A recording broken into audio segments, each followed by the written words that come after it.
तो देखो लक्ष्मी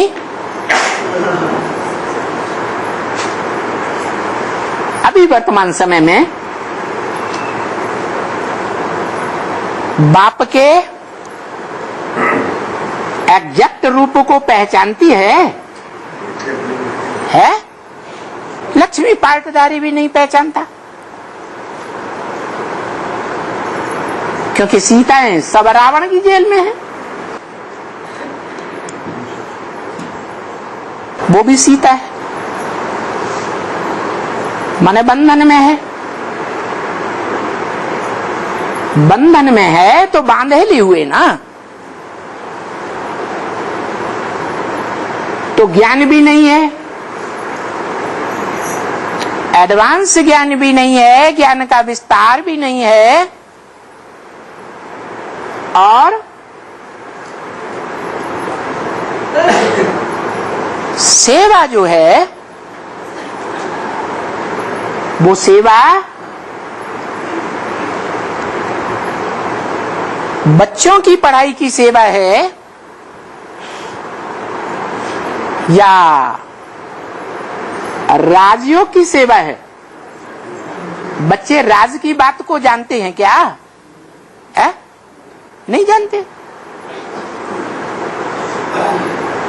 तो कोई भी बेसिक वाले ब्रह्मा कुमार कुमारी उस राज की बात को नहीं जानते जो राज शिव बाबा के मंदिर में दिखाया गया है।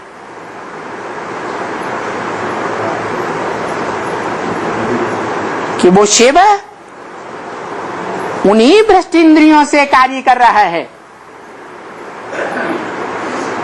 जैसे दुनिया के सामान्य मनुष्य कार्य करते हैं, परंतु उसकी पूजा होती है। सामान्य मनुष्यों की पूजा नहीं होती है, देवताओं की भी नहीं पूजा होती है। तो उसकी पूजा क्यों होती है?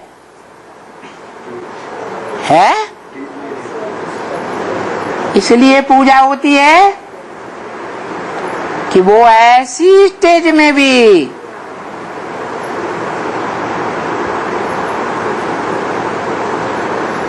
जो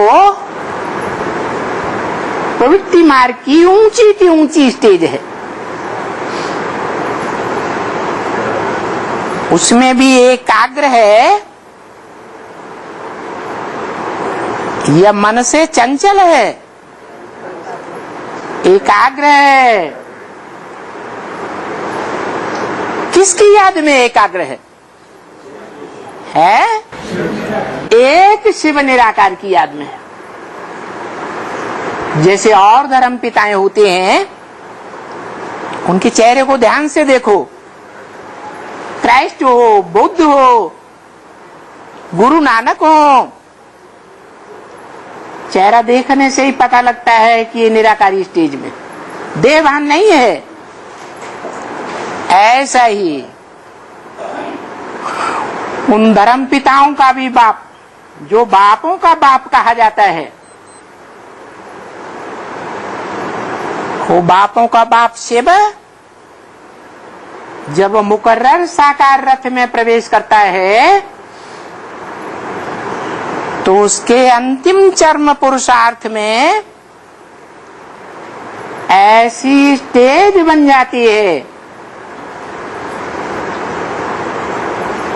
कि जो स्टेज 500-700 करोड़ मनुष्यों की भी नहीं बनती, कर्मेंद्रियों से कर्म करते। देवताओं की तो बात ही नहीं। हाँ, वो देवात्मा जरूर इस दुनिया में है, उनकी भी वो स्टेज नहीं बनती। परंतु शिव जिस मुकर्रर रथ में प्रवेश करता है वो रथ साकार है या निराकार ज्योति बिंदु है? साकार है। इसलिए सोमनाथ मंदिर में, जो दुनिया का सबसे पुराना मंदिर है, यादगार, उसमें लाल पत्थर के लिंग के बीच में निराकार ज्योति की यादगार हीरा दिखाया हुआ था। वो हीरा है शिव, और वो निराकार लिंग जो है, वो साकार लिंग जो है, वो जिस तन में प्रवेश करते हैं उस तन की यादगार है।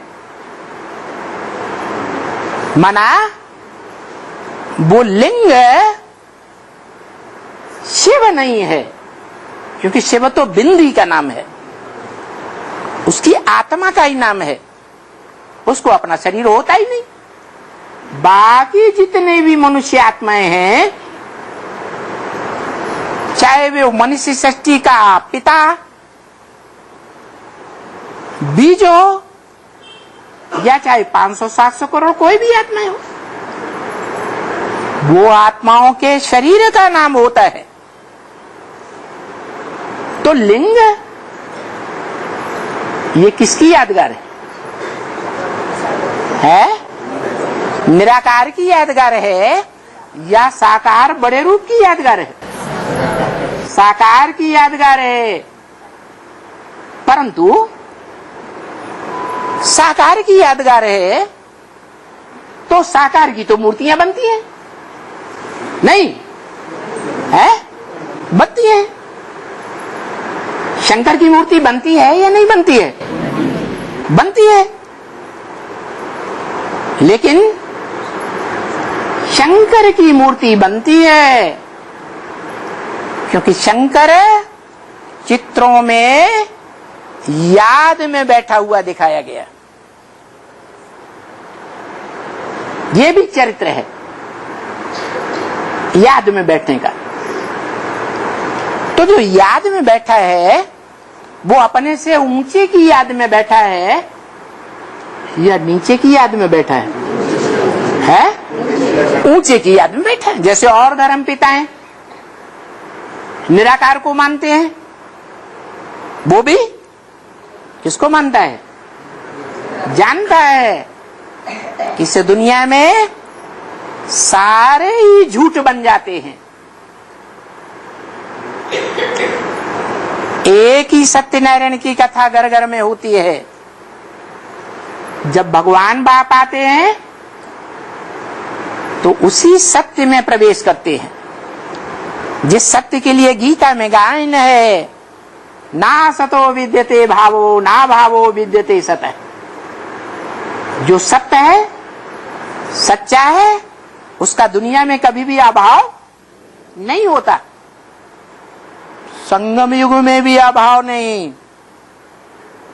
संगम के अंत और सतयुग के आदि में जब सृष्टि का विनाश होता है तब भी उसका अभाव नहीं होता, तो भी वो सृष्टि रूपी रंगमंच पर रहता है। आदि में भी है, मध्य के 84 जन्मों में भी है, और अंत में भी है। वो सत्य बाप आकर के उस सत्य को, जो सच्चा पार्टधारी है, उसको संसार में प्रत्यक्ष करते हैं।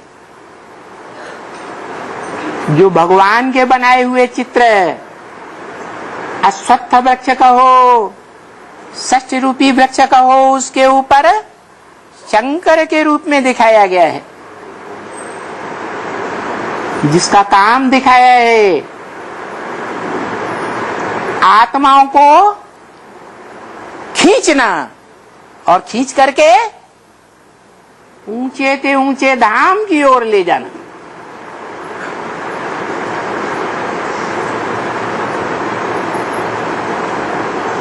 शांति का देवा कहा जाता है, शांति देवा।